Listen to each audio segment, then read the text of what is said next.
kapatid, sa umagang ito tayo po ay magkakaroon ng isang debusyon at pag-aaral ng salita ng Diyos. Atin pong tatalakayin isang talata, mga ilang talata mula sa Biblia, ang salita ng Diyos.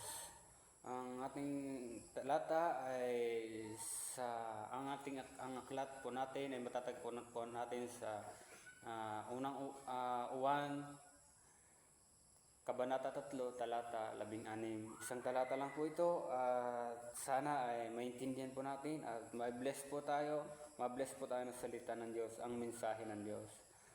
Ganito po ang sabi po sa talatang 16, sapagkat gayon na lamang pag-ibig ng Diyos sa sangkatauhan, kaya't ibinigay niya ang kanyang kaisa-isang anak upang sinong sumampalata sa kanya hindi mapahamak kundi magkaroon ng buhay na walang hanggan. Yun po ang